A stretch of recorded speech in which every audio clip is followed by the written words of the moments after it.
వర్తమానము వినుమా ప్రియ నేస్తమా, విని నీవు ప్రభుని విశ్వసించుమా. వినుమా ప్రియ నేస్తమా, విని నీవు ప్రభుని విశ్వసించుమా. పరిశుద్ధ గ్రంథంలో నుండి లూకా రాసిన సువార్త. దేవుని వాక్యాన్ని విందాం. లూకా సువార్త 1వ అధ్యాయము 35వ వచనం 38వ వచనాన్ని చదువుదాం. దయచేసి గమనించండి, మరోసారి చెప్తాను. లూకా సువార్త 1వ అధ్యాయము 38వ వచనాన్ని ఒకసారి మీ దృష్టికి తీసుకొని వస్తాను నేను. అందుకు మరియా, ఇదిగో ప్రభు దాసురాలను, మీ మాట చొప్పున నాకు జరుగునుగాక అనెను.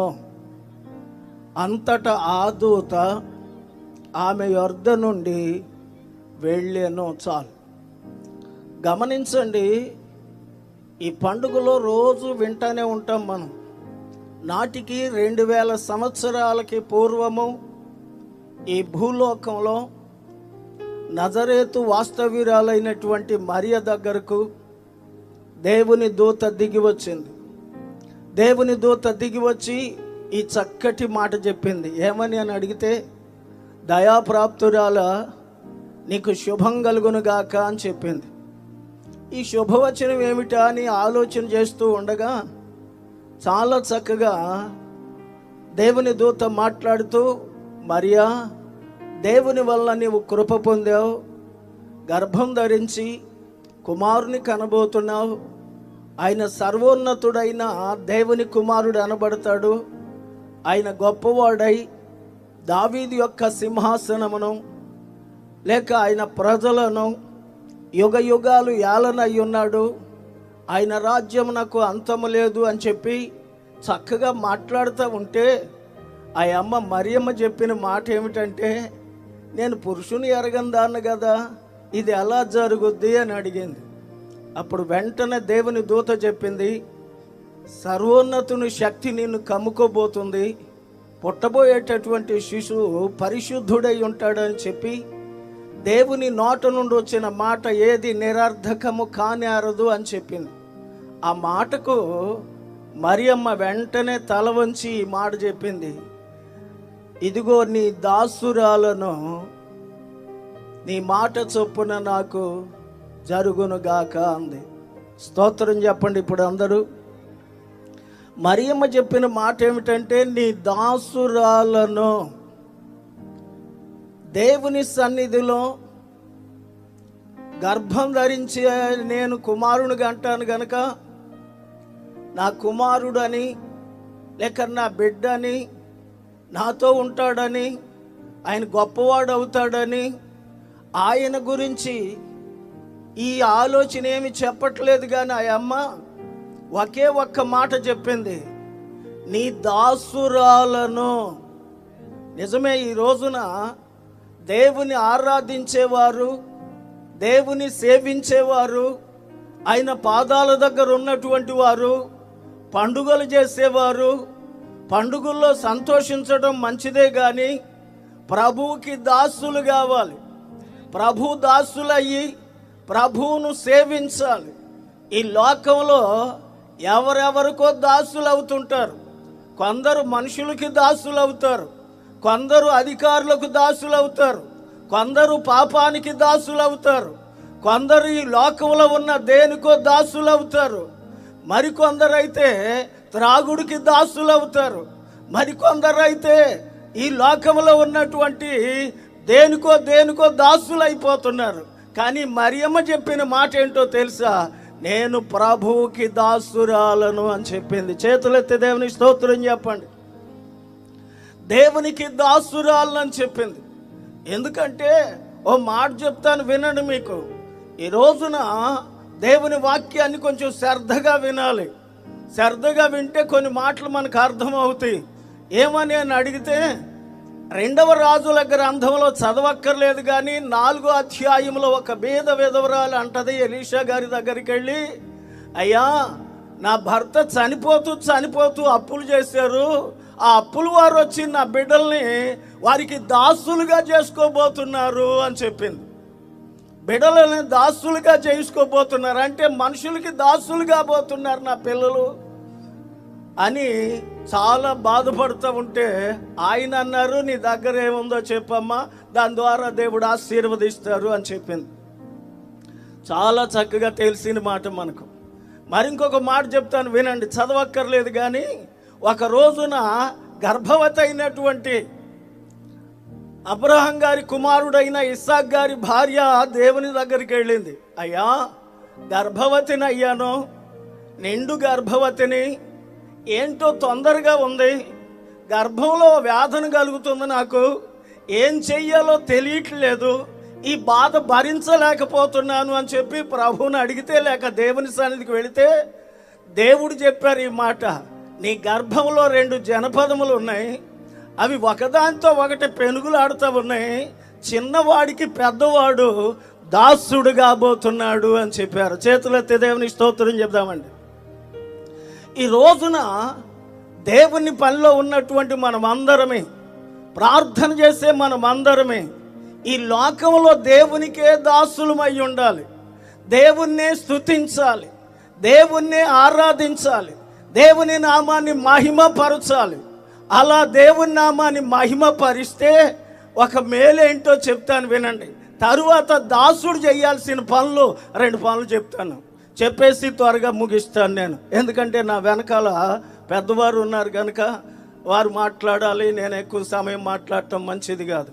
గమనించండి, పరిశుద్ధ గ్రంథంలో యెషయా గ్రంథము 41వ అధ్యాయము 10వ వచనంలో రాయబడినటువంటి మాట ఏంటంటే, భూదిగంతాల నుండి నేను నిన్ను పిలుచుకున్నాను, నీవు నా దాసుడవు, నేను నిన్ను ఉపేక్షించక ఏర్పాటు చేసుకున్నాను అని చెబుతూ ఆయన అంటాడు, నేను నీకు తోడై ఉన్నాను అన్నాడు. దేవునికి స్తోత్రం.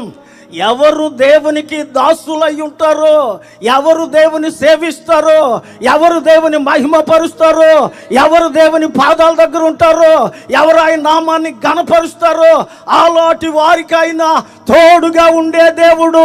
అందుకే ఆయన పేరు ఇమ్మానుయేలు దేవుడు. దేవునికి స్తోత్రం. ఇమ్మానుయేలు అనగా దేవుడు మనకు తోడై ఉన్నాడు అని.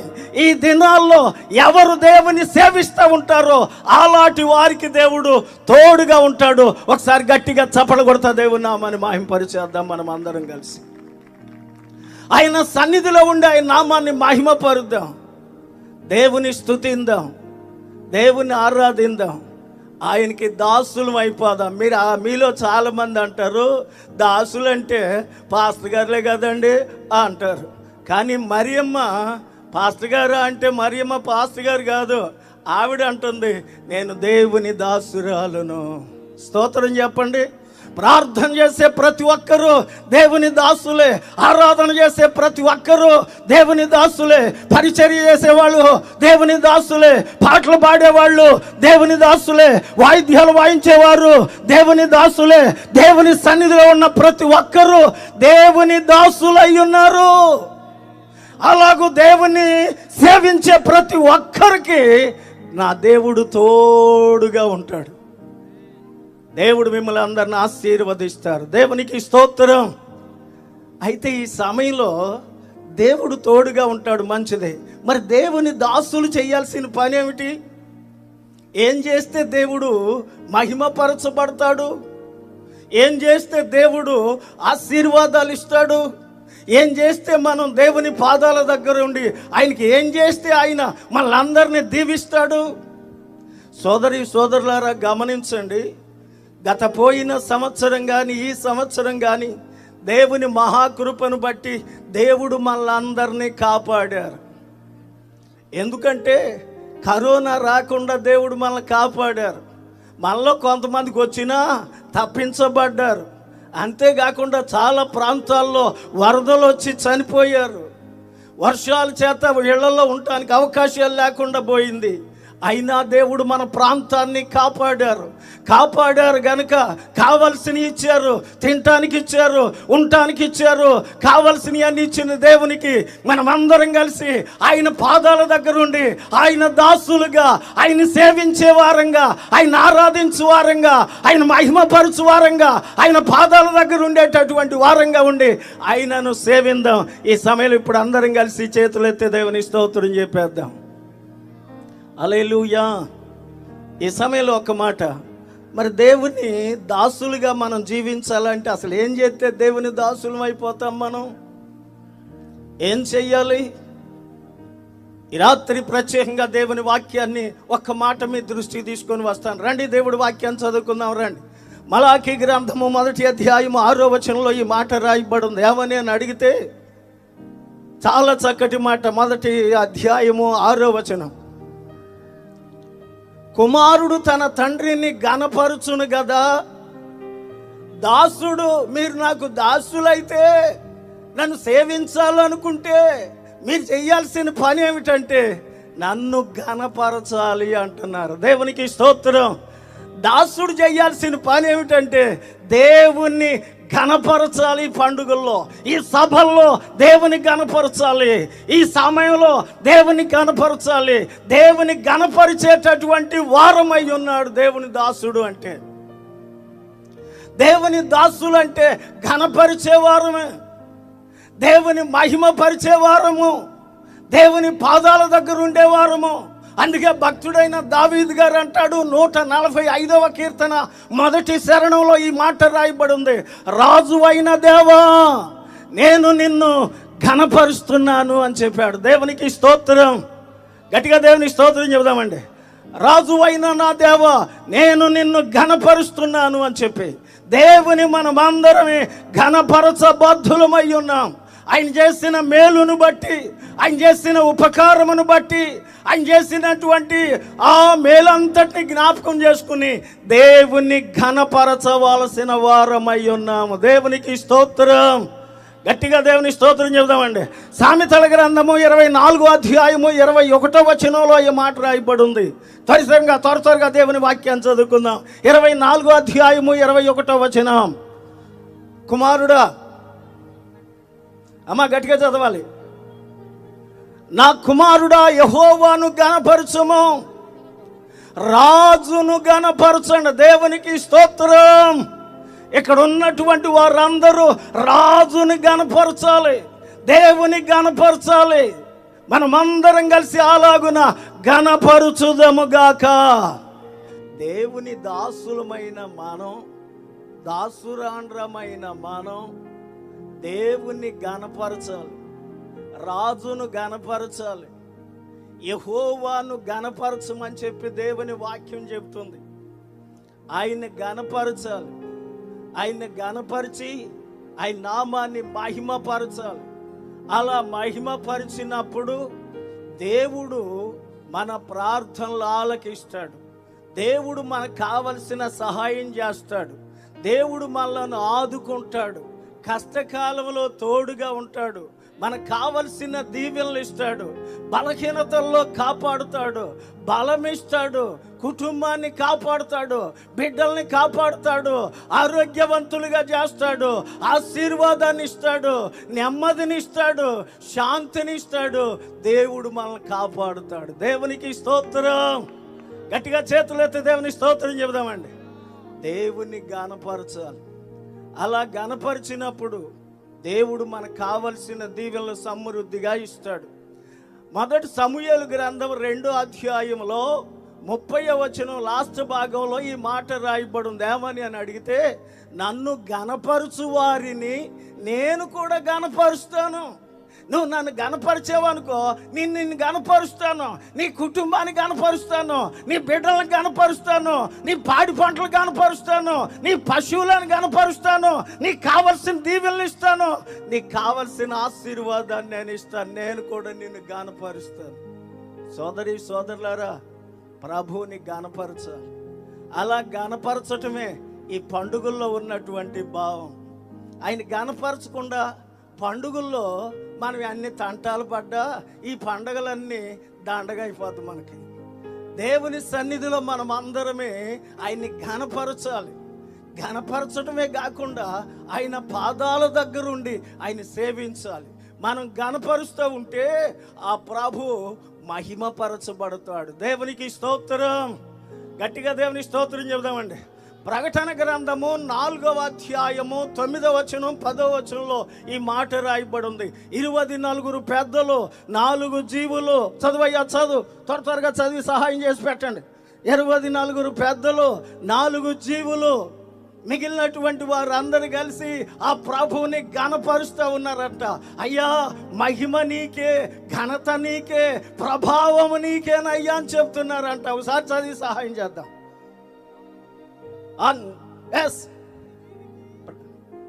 అయ్యా ప్రకటన గ్రంథము 4వ అధ్యాయము 9వ వచనం 10వ వచనం. ఆసీనుడయ్యుండి మహిమయు ఘనతయు కృతజ్ఞత స్తుతులు కలుగునుగాక అని చెప్పి రాయబడి ఉంది. దేవునికి స్తోత్రం. అలాగే అదే ప్రకటన గ్రంథం 5వ అధ్యాయం 13వ వచనంలో కూడా ఆ చివరి భాగంలో రాయబడి ఉంది, మహిమ ఘనత ప్రభావాలు నీకే చెల్లునుగాక. ఏమండి, పరలోకంలో ఉన్న 24 పెద్దలు 4 జీవులు మిగిలినటువంటి దేవదూతలు నీకే మహిమయ్యా, నీకే ఘనతయ్యా అని ప్రభువును స్తుతిస్తూ ఉంటే, ఈ లోకంలో ఉండి కరోనా ద్వారా కాపాడబడి, వరదల ద్వారా కాపాడబడి, ఆరోగ్యమునిచ్చి ఆయుష్నిచ్చి ఈ లోకంలో వస్తున్న ప్రతి వ్యాధి నుండి తప్పించి నిన్ను నన్ను కాపాడితే మనందరం చేయాల్సిన పని ఏమిటి అని అడిగితే ఆయన నామాన్ని ఘనపరచడమే మనం చేయాల్సిన పని. ఆయన నామాన్ని ఘనపరచడమే మనం చేయాల్సిన పని. అంతకంటే మనం చేయాల్సిన పని ఏమి లేదు. దేవుని ఘనపరచాలి. అంతేకాకుండా ఇంకొక మాట, ఎలా ఘనపరచాలయ్యా అని అడుగుతావేమో. సామెతల గ్రంథం 3వ అధ్యాయం 9వ వచనంలో రాయబడి ఉంది, నీ ఆస్తిలో భాగమిచ్చి నీ కలిగినటువంటి వాటిలో ప్రథమ ఫలం ఇచ్చి యెహోవాను ఘనపరచండి అని చెప్పి. దేవుని ఘనపరచడం అంటే అది. అంతేకాదు మన సాక్ష్యం ద్వారా దేవుని ఘనపరచాలి. సాక్ష్యం అంటే ఒక అద్భుతమైన మాట చెప్తాను వినండి. చాలా కాలం ప్రార్థనకి వెళ్ళేటటువంటి ఒక అమ్మాయిని ప్రార్థన చేయని అబ్బాయికి ఇచ్చి పెళ్లి చేయాల్సి వచ్చి చేశారు తల్లిదండ్రులు. కావలసినవి అన్నీ ఇచ్చారు. బీరువా ఇచ్చారు, మంచం ఇచ్చారు, తినటానికి ఉండటానికి కావాల్సినవి అన్నీ ఇచ్చారు.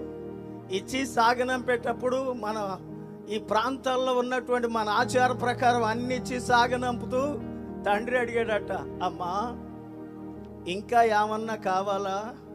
కావలసినవి అన్నీ ఇచ్చాను అంటేను ఆ అమ్మ అందట, డాడీ ఏమిస్తే నాకేం సుఖమేంటి?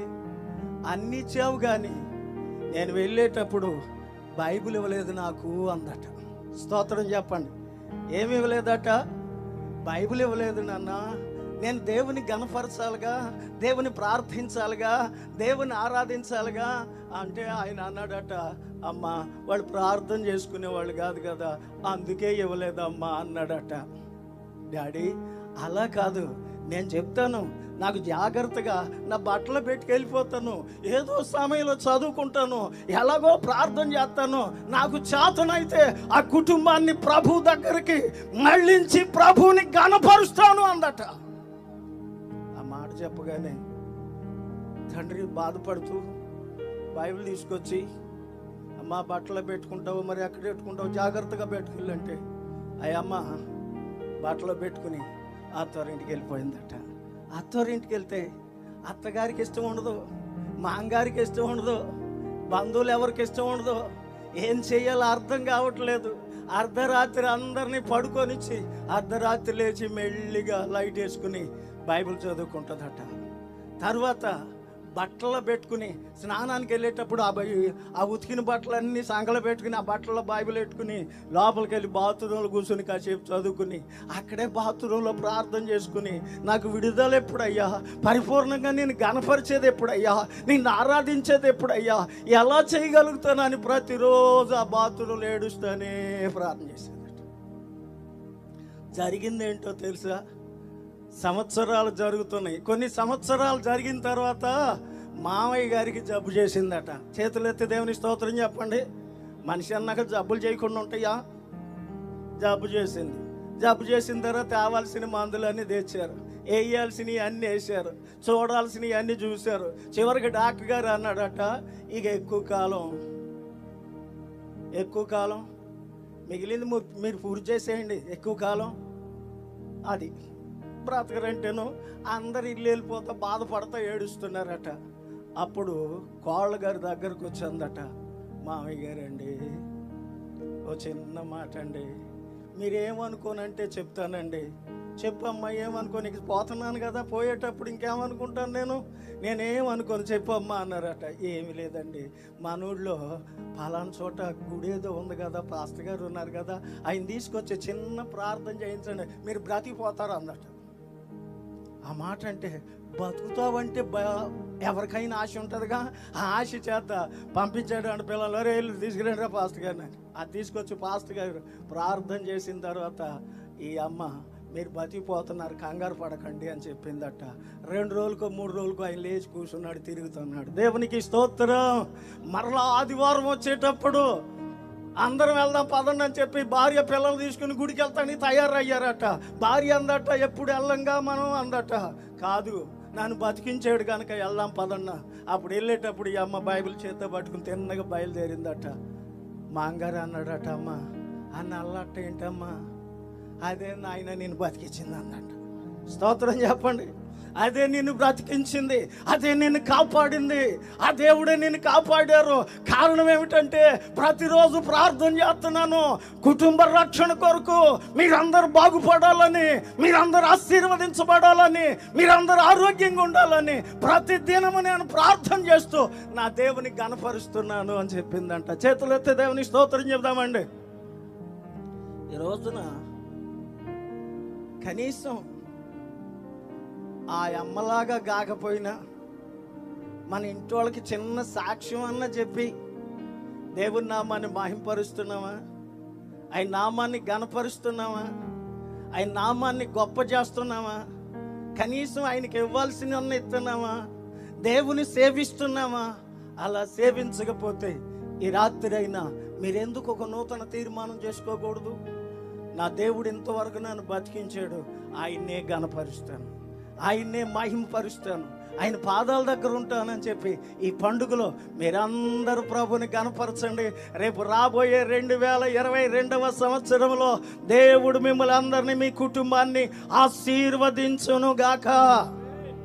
అందరు కలిసి దేవుని స్తోత్రం చెప్పండి. మరి సమయం చాలా ఎక్కువ అయిపోతుంది, ఇక ఎక్కువసేపు నేను మాట్లాడిన ముగించే ముందు 2వ మాట కూడా చూపెట్టి ముగిస్తాను. నేను 2వ మాట కూడా చూపెడతాను. ఈ క్రిస్మస్ పండుగలో దాసుడైనటువంటి వాడు చేయాల్సిన పని ఏమిటి? 1 గణపరచటం, 2వది కీర్తనల గ్రంథము 123వ కీర్తన 2వ వచనాన్ని చదువుదాం. 123వ కీర్తన 2వ వచనం. దాసుల కన్నులు తమ యజమానుని చేతి తట్టును, దాసి కన్నులు తమ యజమానురాలు చేతి తట్టును చూచున్నట్లు మన దేవుడైన యెహోవా మనలను కరుణించు వరకు మన కన్నులు ఆయన వైపు చూస్తూ ఉండాలి. గట్టిగా దేవుని స్తోత్రం చెప్పండి. గమనించారా? దాసుని కన్నులు యజమానిని చేతి తట్టు చూస్తుంటాయంట, దాసి కన్నులు యజమానురాలు చేతి తట్టు చూస్తూ ఉంటాయట. గమనించండి, దాసుడైనటువంటి వాడు పగలంతా పని చేస్తాడు, సాయంత్రానికి అయ్యగారండి వెళ్ళి వస్తానండి, వెళ్ళి రారా, గేదికండి ఆ గేదికి గడ్డేసానండి, ఆ ఎద్దుకి నీళ్ళు పెట్టానండి, మేత పెట్టానండి, వెళ్ళరా, అది కాదండి చేనుకి కంత కూడా తీసుకొచ్చానండి. ఎందుకని అని చెప్తున్నాడు? ఆయన జేబులో చెయ్యాడతాడేమోనని, ఆయన జేబులో చెయ్యాడతాడేమోనని చెప్పి ఎల్లమన్నా ఇంకా చూస్తానే ఉన్నాడు, మాట్లాడుతూనే ఉన్నాడు, యజమానుని చేతి తట్టు చూస్తానే ఉన్నాడు. ఆయన చెయ్యాడతాడు. స్తోత్రం చెప్పండి. దాసి కూడా అంతే, లోపల పాసిపోయిన అంతా చేస్తుంది, అంట్లన్నీ తోముద్ది, బట్టలు ఉతికేస్తుంది, ఇక చెయ్యి తుడుచుకుంటుంది. చెయ్యి తుడుచుకుంటే అమ్మగారు అండి వెళ్ళి వస్తానండి, వెళ్ళి రావే. అది కాదండి, ఆ అంట్లో గిన్నెలండి ఆ పక్కన బోర్లించానండి, ఇది ఫలానా చోట ఎట్టానండి, అది ఫలానా చోట వెళ్ళి రావే, చెప్పావు కదా ఇందాక నుంచి. అలా కాదండి, మళ్ళీ వెళ్ళి వస్తానండి. మళ్ళీ వెళ్ళి వస్తానంటే దాని అర్థం ఏంటంటే ఆ అమ్మ చెప్పండి యజమానురాలు లోపలికి వెళ్ళి రాత్రి మిగిలిపోయినటువంటి చికెన్ కూరో లేక మటన్ కూరో లేకపోతే ఇంకేమన్నా ఇడ్లీయో ఉప్మా ఏదన్నా తెచ్చి పెట్టుద్దామని చెప్పి యజమానురాలు చేతి తట్టు చూస్తూ ఉంటది. ఈరోజు ప్రార్థన చేసే దేవుని పిల్లలారా, దాసులు కన్నులు యజమాని తట్టు చూసినట్టు మనమందరమే దేవుని దాసులం అయితే మన కళ్ళు ఎవరి తట్టు చూడాలి చెప్పండి? గట్టిగా దేవుని స్తోత్రం చెప్పండి. యజమానుని చేతి తట్టు చూడాలి. యజమానుని చేతి తట్టు చూస్తే ఆయన మనల్ని ఆశీర్వదిస్తాడు, పట్టజాల ఈవులు తిరిగి కుమ్మరిస్తాడు, మనకు ఆరోగ్యం ఇస్తాడు, నెమ్మదిని ఇస్తాడు, కావలసిన దీవెనలన్నీ ఇస్తాడు. ఆయన తట్టు చూడాలి, లేక ఆయన వైపు చూడాలి. లోకం వైపు చూస్తే ఏమవుతుంది? అందుకే ఈ లోకంలో చాలా మంది ఎటు చూసినా ప్రయోజనం లేదని పాటలు పాడుతూ ఉన్నారు. యేసయ్య వైపు పుస్తకాల్లో కూడా యేసు వైపు చూడు సోదరా అనే పాట ఉంది. ఇప్పుడు పాడలేదు, గమనించండి, సమయం చాలా అవుతుంది కనుక యేసు వైపే చూడాలి. అందుకే హెబ్రీ గ్రంథకర్త అనగా హెబ్రీ పత్రిక 12వ అధ్యాయము 1వ వచనం 2వ వచనంలో ఈ మాట రాయబడింది. ఇంత గొప్ప సాక్ష్య సమూహము మేఘము వలె మనలను ఆవరించి ఉన్నందున మనము కూడా ప్రతి భారమును సులువుగా చిక్కులో పెట్టు పాపమును విడిచిపెట్టి విశ్వాసమునకు కర్త అయిన ఎవరు? యేసు ప్రభు. ఎవరంటే విశ్వాసమునకు కర్తయు దానిని కొనసాగించువాడైన యేసు వైపు చూచేద్దాము. చేతులెత్తి దేవుని స్తోత్రం చెప్పండి. యేసు వైపు చూద్దాం. మనలను కరుణించు వరకు, మనకు కావలసిన ఇచ్చు వరకు. చాలా మంది ఈ లోకంలో ఏమంటారంటే 3 వారాలు వెళ్ళానండి ఏమి కాలేదు. 3 వారాలకి ఏమవుద్ది? 5 వారాలకి ఏమవుద్ది? 7 వారాలకి ఏమవుద్ది? ఏమి కాదు. అది కాదు మనలను కరుణించు వరకు అని రాయబడింది బైబిల్ గ్రంథంలో. మనలను కరుణించు వరకు, మనకు కావలసిన ఇచ్చు వరకు ఆయన వైపే చూస్తా ఉన్నాం. దేవునికి స్తోత్రం. దేవుని వాక్యంలో యెషయా గ్రంథము 45వ అధ్యాయం 22వ వచనం అంటాడు, భూదిగంతపు నివాసులారా నా వైపు చూసి రక్షణ పొందండి. రక్షణ ఇచ్చేది దేవుడు. దేవునికి స్తోత్రం. కీర్తన గ్రంథం 3వ అధ్యాయం 8వ వచనంలో రాయబడింది, రక్షణ యెహోవాది అని చెప్పి రాయబడింది. రక్షణ ఇచ్చేవాడు దేవుడు. ఆయన వైపు చూస్తే రక్షిస్తాడు, నిత్య నరకం నుండి తప్పిస్తాడు, యమగుండం నుండి తప్పిస్తాడు. దేవుడు మనలందరినీ ఆశీర్వదిస్తారు. కనుక ఈ రోజున మన కన్నులు యేసయ్య వైపే చూడాలి.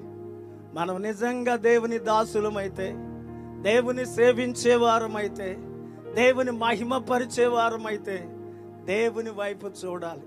అలా దేవుని వైపు చూసినప్పుడు దేవుడు మనల్ని ఆశీర్వదిస్తాడు. దేవునికి స్తోత్రం. గట్టిగా చేతులెత్తి దేవుని స్తోత్రం చెప్దామండి. ఈ లోకంలో ఎవరి వైపు చూస్తే సుఖమేముందండి? ప్రయోజనం ఏముంది?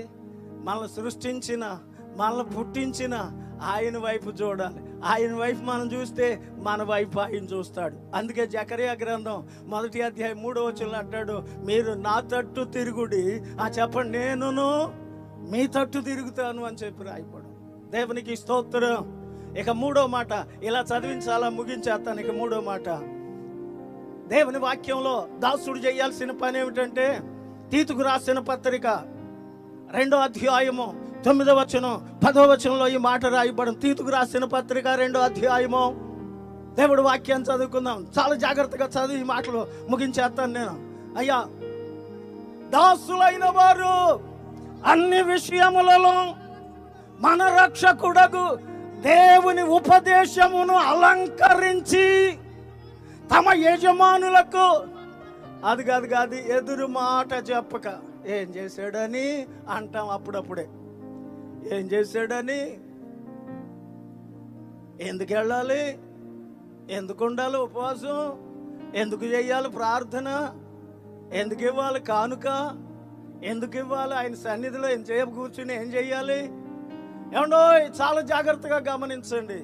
ఎదురు మాట చెప్పకూడదంట. నిజంగా మనం దేవుని సేవకు దాసులమైతే, దాసురాండ్రమైతే మనం చేయాల్సిన పని ఎదురు మాట చెప్పకూడదట.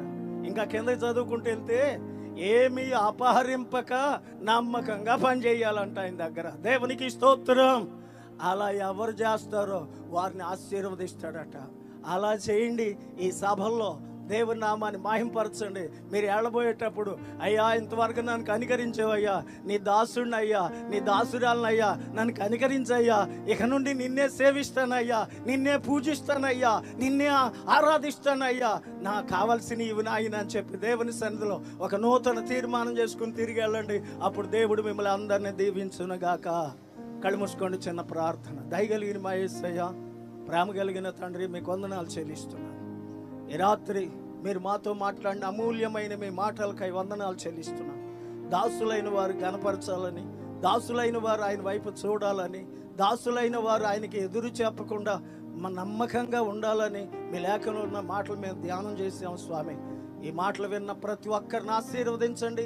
నీ కొరకు వారు జీవించేలాగా కృప చూపించమని ప్రార్థిస్తూ, మహిమ ఘనత ప్రభావాలు మీరే పొందుకొనవలసిందని నా వెనుక మాట్లాడిన అయ్యున్న మీ దాసుని బలపరిచి అద్భుతంగా మీరు వాడుకుని మీ నామానికి మహిమ తెచ్చుకోనమని యేసు నామమున అడుగుచున్నాము తండ్రి. అందరికీ వందనాలండి. ఈరోజు పుట్టినరోజు మరియు పెళ్లి రోజు జరుపుకుంటున్న వారికి సీసలి మన్నా చర్చి తరపున మా కుటుంబ పక్షముగా మీకు శుభాలు తెలియపరుస్తున్నాం. May God bless you. దేవుడు మీకు తోడుగా ఉండి మిమ్మల్ని ఆశీర్వదించునుగాక. దయచేసి గమనించండి, మీ కొరకును మీ కుటుంబం కొరకును దేవుడు మిమ్మలను అభివృద్ధి పరచాలని నిత్యము మేము ప్రార్థన చేస్తున్నాం. ఏమైనా ప్రార్థన అవసరతలు ఉన్న యెడల ఈ స్క్రీన్ మీద కనబడుతున్న నెంబర్కి ఫోన్ చేసి తెలియపరచండి. ప్రియ దేవుని బిడ్డలారా, అనుదిన మన్నా అనే ఈ వర్తమానాలు మీ స్నేహితులకు, మీ బంధువులకు కూడా షేర్ చేయండి. మన్నా చర్చ్ సీసలి అనే ఈ యూట్యూబ్ ఛానల్ను సబ్స్క్రైబ్ చేయండి. అందరికీ వందనాలు. నీకు నీవుగా నన్ను చూడగా పరము నుండి దిగి వచ్చినవయా, నాపై ఇంతగా ప్రేమ చూపగా నేనెంతటి వాడను యేసయ్యా. నీకు నీవుగా నన్ను చూడగా పరము నుండి దిగి వచ్చినవయా, నాపై ఇంతగా ప్రేమ చూపగా నేనంతటి వాడను యేసయ్యా. పండుగ ఇది క్రిస్మస్ పండుగ, గుండెల నిండుగా ఆనందం పండుగ. పండుగ ఇది క్రిస్మస్